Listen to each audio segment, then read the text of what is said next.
महादेवपुरी गांव के जंगल में पीलू अपना एक छोटा सा पराठे का ठेला चलाती थी। वो बहुत गरीब थी और उसका पति बंटी कबूतर फर्नीचर रिपेयरिंग का काम करता था। पीलू चिड़िया और बंटी दोनों हनुमान जी की भक्ति किया करते थे। वो लोग हर दिन हनुमान जी को भोग लगाते थे और राम नाम का जाप किया करते थे। एक दिन बंटी जब काम से लौट रहा था तब उस पर कुछ अनजान गुंडे हमला कर देते हैं और वो बुरी तरह से घायल हो जाता है। कालू कौवा भी पीलू की दुकान के सामने अपने खाने की दुकान चलाता था। वो ये सुनकर बहुत खुश होता है कि पीलू के घर मुसीबत आई है। हे हनुमान जी, ये क्या हो गया? इन्होंने किसी का क्या बिगाड़ा था? अब आप ही हमारी सहायता कीजिए। पीलू, दुखी मत हो। हनुमान जी के कारण ही मैं बचा हूँ, नहीं तो मेरी जान भी जा सकती थी। जी, आप सच कह रहे हैं। मुझे भक्ति में शक नहीं लाना चाहिए। मैं थोड़े गहने बेच कर आती हूँ जिससे आपका इलाज हो सके, क्योंकि अब मुझे भी थोड़े दिनों तक दुकान बंद रखनी पड़ेगी आपकी देखभाल के लिए।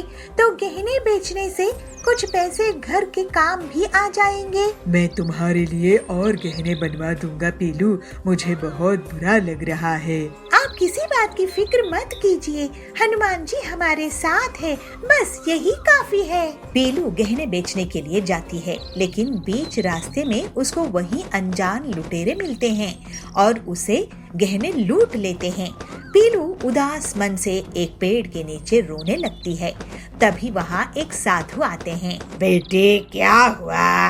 क्यों रो रही है? पीलू उन्हें पूरी बात बताती है कि उसके घर के कैसे हालात है। रो मत, तुम तो राम का नाम जपने वाली हो। मुझे राम नाम जपने वाले बहुत प्रिय है।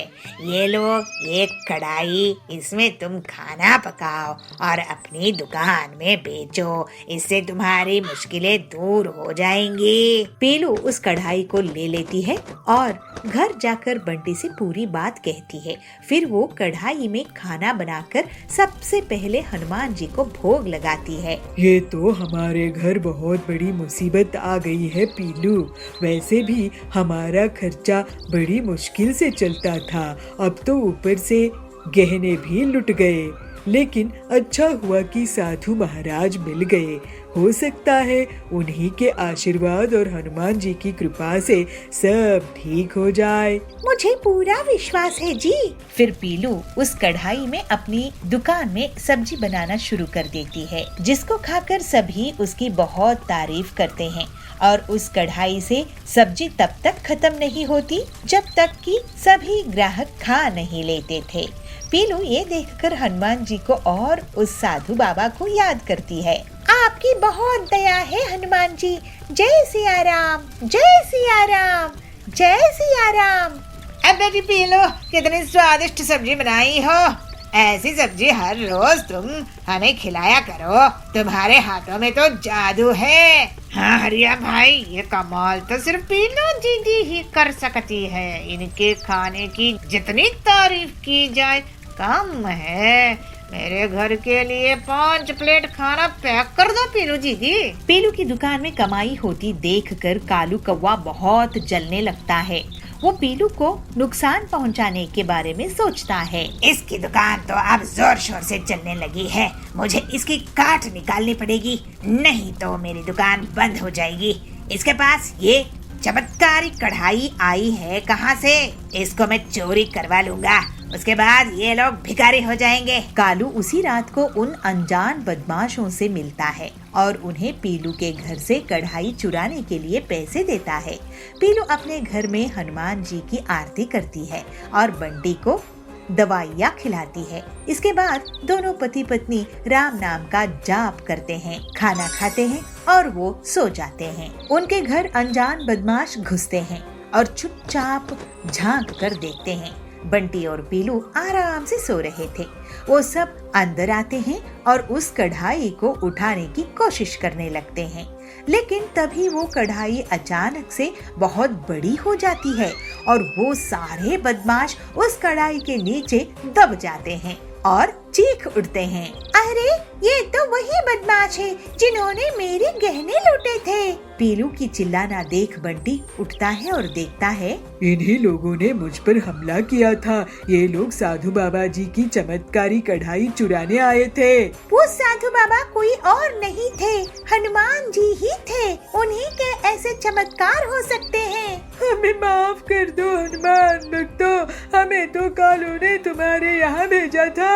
और फिर पीलू और बंटी पुलिस को बुलाते हैं और पुलिस उन बदमाशों को और उनके कहने पर कालू को पकड़कर ले आती है। बंटी और पीलू हनुमान जी से प्रार्थना करते हैं। हे हनुमान जी, आपकी दया अपरंपार है। आपकी जय हो। जय सिया राम, जय हो। कालू अपने लालच के कारण जेल में जा चुका था। बंटी और पीलू अपनी मेहनत और हनुमान जी की भक्ति करते हुए दुकान चलाते हैं और उस कढ़ाई में खाना बनाते हैं। वो लोग हर रोज अब गरीब लोगों को मुफ्त में खाना भी देते थे और हंसी खुशी रहने लगते हैं। समोसे ले लो, गर्मा गर्म समोसे ले लो, स्वादिष्ट और ताजे समोसे ले लो। लंदनपुर में पीलू चिड़िया अपनी माँ बबली और अपने पिता टिल्लू के साथ रहा करती थी। टिल्लू समोसे का ठेला लगाता था। समोसे ले लो, गर्मा गर्म समोसे ले लो, स्वादिष्ट और ताज़े समोसे ले लो। एक बार खाओगे तो बार बार आओगे। तभी वहाँ पर सुंदरी कौवी आती है। टिल्लू भैया, मैं कब से आपका इंतज़ार कर रही थी, मुझे 4 समोसे दे दो। एक और ग्राहक उसकी दुकान पर आता है। हाँ भैया, मुझको 10 समोसे पैक करके देना। इस तरह से टिल्लू की आवाज़ सुनते ही जंगल के पक्षी उसके समोसे खाने के लिए दौड़ पड़ते थे और कुछ ही घंटों में उसके पूरे समोसे बिक जाते थे। दोपहर में पीलू चिड़िया अपने पिता के लिए भोजन लेकर आती है। पिताजी, आप लंच कर लीजिए, तब तक मैं समोसे बनाती हूँ। ठीक है बेटा, तू समझदारी से समोसे बनाना, तेल बहुत गर्म है। और फिर पीलू चिड़िया समोसे बनाने लगती है और टिल्लू भोजन करने लगता है। अच्छा पीलू, मैंने लंच कर लिया है, चल अब तू घर जा। लेकिन पिताजी, आपने तो मुझे इनाम दिया ही नहीं। अरे हाँ, मैं तो भूल ही गया था। ये ले तेरा इनाम। और टिल्लू पीलू को कुछ पैसे देता है। पीलू खुशी खुशी अपने घर वापस आती है। पीलू की माँ बबली उसका खाने पर इंतजार कर रही थी। आजा पीलू, खाना खा ले। इस तरह वे लोग हंसी खुशी अपना जीवन बिता रहे थे। एक दिन पीलू अपने पिता के लिए भोजन लेके जा रही होती है। तभी उसे सुंदरी मिलती है। अरे पीलू, तेरी माँ कहाँ है? आज तेरे पिताजी जब समोसे तल रहे थे तो गलती से उनके शरीर पर गरम गरम तेल डल गया। कुछ पक्षियों की मदद से वे अब अस्पताल में भर्ती है। तुम दोनों जल्दी से अस्पताल पहुंचो। फिर पीलू अपनी माँ के साथ अस्पताल पहुंचती है। डॉक्टर साहब, ये लो मेरा गुल्लक और इसमें से जितने पैसे हैं आप ले लो और मेरे पिताजी को जल्दी से ठीक कर दो। घर के पूरे पैसे टिल्लू के इलाज में खत्म हो जाते हैं। फिर 2 दिनों बाद टिल्लू को होश आता है। बबली अपने पति से पूछती है, ये सब कैसे हो गया जी? आज तक तो ऐसा नहीं हुआ था। आप ध्यान देकर काम नहीं कर रहे थे क्या? पता नहीं बबली, इतनी बड़ी गलती कैसे हो गई। इतने सालों में तो ऐसा कुछ भी नहीं हुआ था। ठीक है जी, जो हुआ सो हुआ, कम से कम आप बच तो गए। चलिए, डॉक्टर ने आपको आराम करने के लिए कहा है। लेकिन मैं आराम कैसे करूं बबली? घर का खर्च भी तो चलाना है। मेरे इलाज में कितने पैसे लगे होंगे और मेरी दुकान भी इतने दिनों से बंद थी। पिताजी, मैं अब से समोसे की दुकान संभालूंगी। मुझे समोसे बनाने आते हैं। आप बस आराम कीजिए और जल्दी से ठीक हो जाइए। पीलू की बात सुनकर, हाँ पीलू, मैं भी तेरी समोसा बनाने में मदद किया करूंगी। और अगले दिन से पीलू और उसकी माँ बबली समोसा बेचने लगते हैं। ऐसे कुछ दिन बीत जाते हैं। एक दिन एक पक्षी उनके पास आता है। वो पक्षी उनसे कहता है, अरे मैडम जी, क्या ये टिल्लू जी की समोसे की दुकान है? जी, ये टिल्लू जी की ही समोसे की दुकान है। आप कौन हैं? जी, मैं कड़कनाथ जी के यहाँ से आया हूँ। कल कड़कनाथ जी की बेटी का जन्मदिन है। उन्होंने 200 समोसों का ऑर्डर दिया है और कहा है कि सिर्फ टिल्लू जी के समोसे की दुकान के यहाँ ही मैं ऑर्डर करूं। आप चिंता मत कीजिए, आजकल मेरे पिताजी की तबीयत खराब रहती है, इसलिए मैं और मेरी माँ समोसे बनाते हैं। आप मुझे सेठ जी का पता दे दीजिए, मैं समोसे भिजवा दूंगी। वो पक्षी कड़क सेठ का पता दे देता है और साथ में 20,000 रुपये एडवांस भी दे देता है। पैसे देखकर दोनों माँ बेटी खुश हो जाती हैं और उसके बाद दोनों माँ बेटी समोसे बनाने में जुट जाती हैं और फिर बहुत कड़ी मेहनत के बाद दोनों 200 समोसे बनाने में कामयाब होती हैं और फिर पीलू उन समोसों को सेठ के पते पर ले जाकर पहुंचा देती है। कड़क सेठ बचे हुए समोसों के पैसे दे देता है और फिर पीलू खुशी खुशी अपने घर आती है और फिर पीलू अपने पिताजी से कहती है, ये लीजिए पिताजी 10,000 रुपये, ये मैंने कड़कनाथ जी के ऑर्डर से कमाए हैं। पैसे देखकर टिल्लू कहता है, पीलू ये तेरी ही मेहनत का नतीजा है, नहीं तो मेरी हालत तो ऐसी है कि हम लोग बर्बाद ही हो गए होते। कुछ दिनों बाद टिल्लू पूरी तरह से ठीक हो जाता है और फिर से समोसे बेचने लगता है। अब समोसे बनाने में पीलू चिड़िया भी उसका हाथ बटाती थी। इस तरह से पूरा परिवार खुशी खुशी रहने लगता है। पीलू गुस्से में उससे कहती है, कड़कनाथ भैया अपने बेटे को संभालो, वो बहुत बदमाश है। एक दिन उसकी हरकतों के कारण आपको बहुत शर्मिंदगी उठानी पड़ेगी। मेरा बेटा घर के अंदर पढ़ाई कर रहा है, तुम्हारा बेटा झूठ बोल रहा है, अब तुम जाओ यहाँ से। कान्हापुर जंगल में सभी पक्षी मिलजुल कर साथ रहा करते थे। उसी जंगल में कड़कनाथ कौवे का परिवार भी रहा करता था। उसका बेटा कालू कौवा बहुत ही शरारती था। उसने जंगल के सभी पक्षियों की नाक में दम कर रखा था। इस तरफ पीलू चिड़िया बहुत सालों बाद माँ बनी थी। उसके घर में खुशियों का माहौल था। एक दिन पीलू चिड़िया अपने पति बबलू से बातें कर रही थी। बबलू जी, बहुत सालों बाद हमें भगवान ने माँ बाप होने का सुख दिया है, हम अपने बच्चे को किसी प्रकार का कोई कष्ट होने नहीं देंगे। हाँ पीलू, तू बिल्कुल सही कह रही है, हम अपने बच्चे को बहुत अच्छा संस्कार देंगे जिससे वो बड़े होकर जरूरतमंदों की सेवा कर सके। हाँ जी, आप सही कह रहे हैं, लेकिन हमें एक बात का ध्यान रखना होगा कि ये कभी भी कालू कौवे से दोस्ती ना करे। आप तो जानते ही हैं कि कालू कौवा कैसे सभी पक्षियों को परेशान करता रहता है। दोनों पति पत्नी अक्सर अपने बच्चे के भविष्य को लेकर चिंतित रहते थे। धीरे धीरे दिन बीतने लगते हैं। एक बार बबलू भोजन की तलाश में बाहर जा रहा था। तब पीलू अपने बेटे से कहती है, चिंटू, हम लोग भोजन की तलाश में जा रहे हैं, तुम अपने घोंसले में ही रहना। अगर कालू कौवा आता है तो तुम उसके साथ नहीं खेलना। ठीक है मम्मी पापा, मैं घोंसले में रहकर आप लोगों का इंतजार करूंगा और किसी के साथ भी नहीं खेलूंगा। दोनों पति पत्नी निश्चिंत होकर वहाँ से चले जाते हैं। उनके जाने के थोड़ी देर बाद ही कालू कौवा उनके घर पहुँच जाता है। चिंटू, ए चिंटू, देख मैं तेरे लिए मूंगफली लेकर आया हूँ। अरे इन्हें खा के तो देख, कितने स्वादिष्ट हैं। कालू भैया, आप यहाँ से चले जाओ, मैं आपकी दी हुई मूंगफली नहीं खाऊंगा। मेरे मम्मी पापा ने आपके साथ खेलने से मना किए हैं। ये सुनकर कालू कौवा बहुत गुस्सा हो जाता है, लेकिन वो अपने गुस्से पर काबू करके चिंटू से एक गिलास पानी मांगता है। चिंटू कालू के लिए पानी लेकर आता है। कालू पानी पीकर चिंटू को पीटने लगता है और उसे डराते हुए कहता है, अपने मम्मी पापा को बता देना कि तेरी पिटाई मैंने की है, तेरे माँ बाप मेरा कुछ नहीं बिगाड़ पाएंगे। जब पीलू और बबलू घर वापस आते हैं तो अपने बेटे की हालत देखकर घबरा जाते हैं। चिंटू अपने माँ बाप को सारी घटना बताता है। पीलू इससे बहुत गुस्से में आ जाती है और कालू के घर जाती है।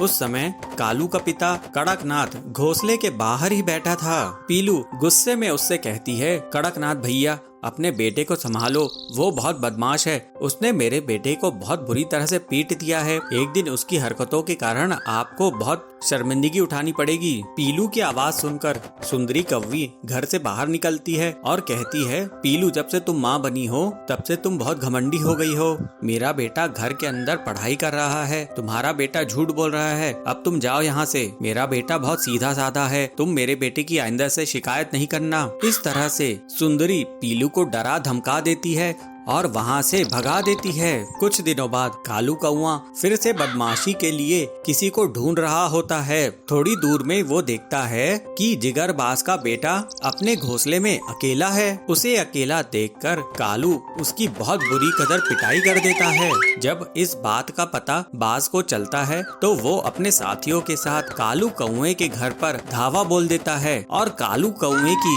बहुत बुरी कदर पिटाई कर देता है। कालू की पिटाई रोकने के लिए उसका पिता कड़क भी बीच बचाव करने आता है, लेकिन उसकी भी पिटाई हो जाती है। फिर सुंदरी सोचती है, अरे कालू, तेरी वजह से तेरी तो पिटाई हुई, तेरे पिताजी की भी पिटाई हो गई। तू बहुत ही बदमाश है। आइंदा से तूने किसी के साथ भी बदमाशी की तो मैं ही तेरे हाथ पांव तोड़ दूंगी। इस तरह से कालू की बदमाशी के कारण उसके परिवार को शर्मिंदगी उठानी पड़ती है। पीलू सुंदरी से कहती है, मैं कहती थी ना सुंदरी बहन, एक दिन तुम्हें कालू के कारण शर्मिंदगी उठानी पड़ेगी। अब कैसा सबक मिला तुमको? अब से कालू अपनी बदमाशी करना बंद कर देता है और सभी बच्चे फिर से सुरक्षित हो जाते हैं। और पुलिस की बाइक को ही चुरा कर भाग जाता है। ये सब बबलू अपनी बर्तन बाइक से देख रहा था। फिर वो तुरंत ही कालू कौवे का अपनी बर्तन बाइक से पीछा करने लगता है और उसे जोर से एक लात लगाता है। कालू की बाइक डगमगा जाती है और कालू जोर से गिर जाता है। बिलासपुर में बबलू नाम का कबूतर रहता था। वो किसी भी चीज से कोई भी सामान बनाने की हुनर रखता था, जैसे प्लास्टिक की बोतल से नाव बनाना, कार्डबोर्ड से सजावटी सामान बनाना वगैरह। ये बात उसकी माँ पीलू को पसंद नहीं थी। बेटा बबलू, तू हमेशा कुछ न कुछ करता ही रहता है, लेकिन काम की एक भी चीज नहीं करता। आखिर कब सुधरेगा तू? तेरी शादी भी तो करवानी है। माँ, मैं काम करके जितना पैसा कमाता हूँ उतने में घर का खर्चा तो चल जाता है ना। तुम मुझे ताना कब बंद करोगी? घर खर्च का जितना पैसा आता है उतना तो तू घर के सामान से फालतू की चीजें बनाने में लगा देता है। घर की पूरी बोतल्स, घर की अलमारी की लकड़ी सब बेकार गई। मैं इतनी मेहनत मजदूरी करके घर चला रही हूँ और एक तू है कि सारा सामान कबाड़ा कर देता है। माँ, मुझे कुछ दिन और दो, तुम जरूर एक दिन मुझ पे गर्व करोगी। भगवान करे वो दिन जल्दी आए, नहीं तो तू तो हमारा घोंसला ही बिकवा देगा। इस तरह से कुछ दिन और बीत जाते हैं। एक बार बबलू के घर में बर्तन दिखाई नहीं दे रहे थे तो उसकी माँ उसे आवाज लगा के कहती है, बबलू, ओ बबलू, कहाँ है तू? हाँ माँ, क्यों आवाज दे रही हो? बताओ क्या काम है? बेटा, लगता है घर में चोरी हो गई है। एक भी बर्तन दिखाई नहीं दे रही है। चल हम पुलिस स्टेशन में कंप्लेंट करते हैं। नहीं माँ, बर्तन कहीं नहीं गए हैं। आओ अपने घोंसले के पीछे चलो, मैं तुम्हें दिखाता हूँ। फिर बबलू अपनी माँ को घोंसले के पीछे लेके जाता है और वहाँ बर्तनों से बनी एक मोटरसाइकिल दिखाता है और बबलू कहता है, माँ ये देखो, है ना कमाल की चीज। अरे नालायक, ये क्या कर दिया तूने? अब मैं घर का खाना किसमें बनाऊंगी? ये बर्तन की बाइक कौन चलाएगा? तू तो मुझे बर्बाद ही कर देगा। तभी वहाँ सुंदरी आती है। अरे पीलू, ये बबलू को क्यों मार रही हो? इसने ऐसी मोटरसाइकिल बनाई है कि सब इसे देखते ही रहेंगे। नहीं सुंदरी बहन, ये बबलू पता नहीं कब मुझे तंग करना बंद करेगा। जंगल में कालू कौवा मोटरसाइकिल बाइक्स चोरी करता था। घर से या बाजार से वो बाइक चुराने में कामयाब हो ही जाता था। पक्षी उसकी कंप्लेंट लेकर पुलिस बाज के पास पहुँचे। इंस्पेक्टर बाज जी, हमारी बाइक रोज चोरी हो रहे हैं, आप कुछ कीजिए ना। औजार तो मेरे 5 साल में बेटे की बाइक भी चुरा के ले गया। मैं तो लुट गया इंस्पेक्टर भाईजान। हाँ, लगता है ये काम कालू कौवे का है। एक बार हाथ लग जाए तो मैं उसे बड़ी जेल में डलवा दूंगा। लेकिन उसके लिए आपको कितना टाइम लगेगा इंस्पेक्टर साहब? इतने दिनों में तो वो सारे जंगल की बाइक्स चुरा लेगा और किसी के पास मोटरसाइकिल बाइक्स नहीं बचेंगे। हाँ, बंटी जी, कालू को जो कोई भी पकड़वाने में पुलिस की मदद करेगा, मैं उसे सरकार से 50,000 का इनाम दिलवाऊंगा। इस तरह से सभी वहाँ से चले जाते हैं। कालू ये सब दूर बैठकर सुन रहा था। ऐसा क्या? मुझ पर इनाम? अब मजा चखाऊंगा इन पुलिस वालों को। मैं इनकी ही बाइक चुरा के भाग जाऊंगा और इन्हें पता भी नहीं चलेगा। थोड़ी देर बाद ही पुलिस स्टेशन में कालू कौवा मच्छर मारने की दवाई से धुआं धुआं कर देता है और पुलिस की बाइक को ही चुरा कर भाग जाता है। पुलिस बाज का सर चकरा रहा था, वो कुछ नहीं कर पाया। ये सब बबलू अपने बर्तन बाइक से देख रहा था। फिर वो तुरंत ही कालू कौवे का अपनी बर्तन बाइक से पीछा करने लगता है और जल्दी ही बबलू कालू की बाइक के पास पहुंच जाता है और उसे जोर से एक लात लगाता है। कालू की बाइक डगमगा जाती है और कालू जोर से गिर जाता है। बबलू अपनी बर्तन बाइक से कालू को पकड़ने में कामयाब होता है और फिर उसे पुलिस स्टेशन लेके आता है। अरे ये कौन सी नायाब बाइक है जिससे तूने मुझे पकड़ा है? ये मेरी स्पेशल बर्तन बाइक है। ऐसी बाइक तो मैंने पहले कभी नहीं देखा। और अब तुम ऐसी बाइक को क्या कैसी भी बाइक को नहीं देख पाओगे, क्योंकि अब तुम जेल में पड़े रहोगे। फिर अगले दिन पूरे जंगल के सामने बबलू को पुलिस के द्वारा पूरे 50,000 का इनाम दिया जाता है। बबलू की माँ बहुत खुश होती है और कहती है, वाह बबलू, तूने तो मेरा नाम रोशन कर दिया बेटा। पूरे गांव में तेरी बर्तन बाइक अब फेमस हो गई है और तू भी। इस तरह से अब बबलू के अनोखे काम पूरे जंगल में प्रसिद्ध हो गए। उसके पास अब पैसे आने लगे और बबलू अपनी माँ पीलू के साथ हंसी खुशी रहने लगा। तुम गरीब लोगों की सेवा के लिए दुकान नहीं खोली है मैंने। मैं तुम्हारी दुकान चलने नहीं दूंगी। मैं तुम्हारी दुकान बंद करवा के ही रहूंगी। जबलपुर गांव के जंगल में बबली कौवी एक ठेले में गन्ने का जूस बेचा करती थी। उसकी दुकान बहुत अच्छे से चलती थी और गर्मी में तो ग्राहकों की हमेशा से भीड़ लगी रहती थी। बबली सबसे बहुत अच्छे से बात करती थी। ऐसे ही बहुत समय तक काम करते हुए उसने बहुत पैसे कमाए और फिर कालू कौवे से शादी कर ली। अपनी सफलता के कारण उसको बहुत घमंड हो गया था और वो गरीब ग्राहकों से बदतमीजी से बात करती थी। बबली दीदी, मुझे 2 ग्लास ताजा गन्ने का जूस देना।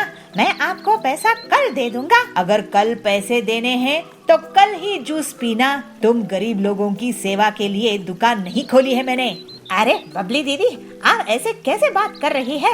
मैं तो आपका रेगुलर ग्राहक हूँ। देखो बंटी भैया, पैसे रखो और जूस पियो। और हाँ, आज से गर्मी शुरू हो रही है ना, आज से 20 रुपया ग्लास नहीं बल्कि 40 रुपया ग्लास गन्ने का जूस मिलेगा। इस तरह से बबली बहुत घमंड हो चुकी थी। गरीब ग्राहकों से पैसे रखवाती थी, फिर गन्ने का जूस देती थी। कोई गन्ने का जूस नहीं बेचा था जिसकी बबली फायदा उठा रही थी। लेकिन अगले ही दिन बबली की दुकान के सामने पीलू चिड़िया अपना गन्ने का जूस का ठेला खोलती है।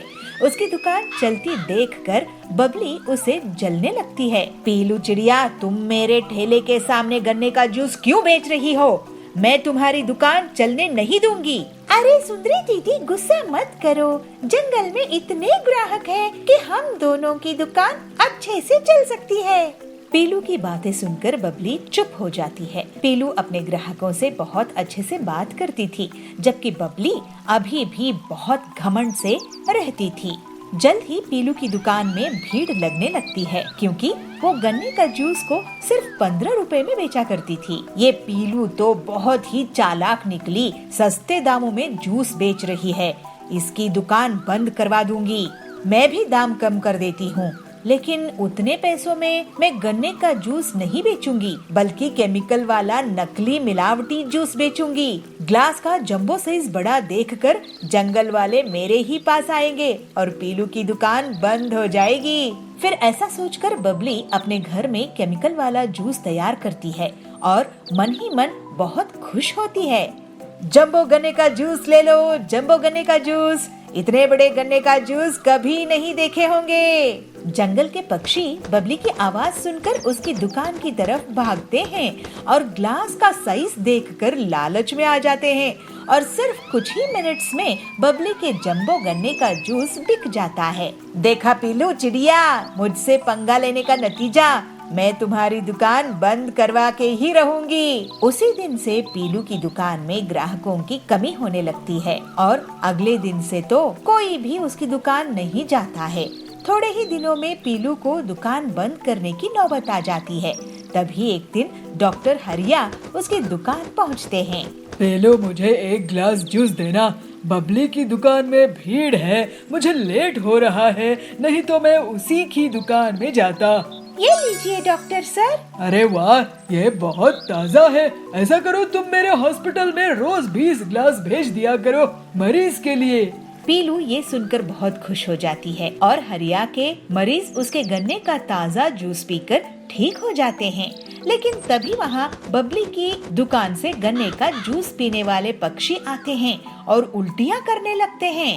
अरे ये क्या, इन्हें तो उल्टियाँ हो रही है। उनका टेस्ट होता है और उनसे हरिया पूछता है कि वो लोग क्या खाए पिए थे। तब वो बताते हैं कि रोज वो बबली के यहाँ जूस पीते हैं। बबली, तुमने इस गन्ने की जूस में क्या मिलाया है? तुम्हें पता है सबको किडनी में स्टोन्स हो गए हैं। इन सब की तबीयत खराब हो गई है तुम्हारी दुकान का गन्ने का जूस पीकर। अरे ये लोग पीलू की दुकान का जूस पिया करते थे। फिर हरिया बताता है कि पीलू की दुकान के जूस से उसके बीमार मरीज ठीक हो गए हैं। इसके पहले बबली कुछ बोल पाती, सभी पक्षी उसको घेर लेते हैं। बबली, तुम हमसे इतना सारा पैसा लेती हो गन्ने के जूस का, लेकिन ये जहर बेच रही हो। वो पीलू कम दाम में भी हमें स्वादिष्ट और सेहतमंद गन्ने का जूस पिलाती है। अब तुम्हें इसका हर्जाना भुगतना होगा। ऐसा कहकर सभी पक्षी बबली को पुलिस के हवाले कर देते हैं। पीलू पूरी ईमानदारी के साथ स्वादिष्ट गन्ने का जूस बेचना जारी रखती है और जंगल वाले उसकी बहुत तारीफ करते हैं। अब जंगल में बस उसी की गन्ने का जूस का दुकान थी। पीलू और बाकी लोग अब हंसी खुशी रहने लगते हैं। अचानक से खेत में सोने के आलू उग जाते हैं। बंसीपुर गांव में बबलू कबूतर अपनी पत्नी पीलू चिड़िया के साथ रहता था। बबलू बहुत ही मेहनती था। वो साल भर मेहनत करके किसानी करता था, अपनी फसल बेचकर अपना घर चलाता था। पीलू, इस बार मैंने आलू की फसल बोई है और खाद और सिंचाई का भी खास ख्याल रखा है। तुम देखना, इस बार बहुत बढ़िया फसल होगी। भगवान करे ऐसा ही हो, नहीं तो अगर पिछले बार की तरह हमारी फसल बर्बाद हो गई तो हम जीने लायक नहीं बनेंगे। हमारे ऊपर वैसे ही बहुत उधार है। पीलू के घर के पास ही सुंदरी रहती थी। वो पीलू की गरीबी का मजा लेती थी। एक दिन सुंदरी कहती है, पीलू बहन, बबलू भाई, ये मैं क्या सुन रही हूँ? आप लोगों के ऊपर इतना उधार है। ऐसा करो पीलू बहन, मेरे घर आज कुछ मेहमान आने वाले हैं। तुम शाम में आके खाना बना देना। इसी बहाने तुम्हें थोड़ा सा पैसा भी दे दूंगी और तुम्हें भी पैसे देखने को मिलेगा, है ना? पीलू को सुंदरी की बातें बहुत खराब लगती है। वो हर बार उनकी गरीबी का मजाक उड़ा के चली जाती थी। ऐसे ही एक दिन बबलू अपने खेत जाता है। वो देखता है कि उसकी आलू की फसल बहुत बड़ी हो गई है, लेकिन जब वो एक पौधे को निकाल कर देखता है तो पता है कि उसमें आलू नहीं उगा है। इसी तरह वो सारे पौधे देखता है, लेकिन किसी में भी आलू नहीं उगे। बबलू उदास होकर अपने खेत में बैठ जाता है। मेरे खेत में आलू क्यों नहीं उगे?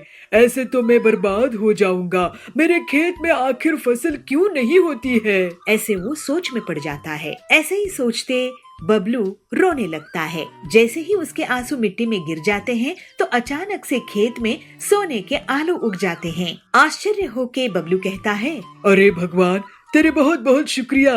मेरे खेत में तो सोने के आलू उगाए हैं। अब मेरी गरीबी दूर हो जाएगी। फिर बबलू एक बोरी में सोने के आलू भर लेता है और घर लेकर जाता है। बबलू एक सोने का आलू बेचकर घर का राशन ले आता है और पूरा कर्ज भी चुका देता है। लेकिन वो सोने के आलू वाली बात पीलू को नहीं बताता है।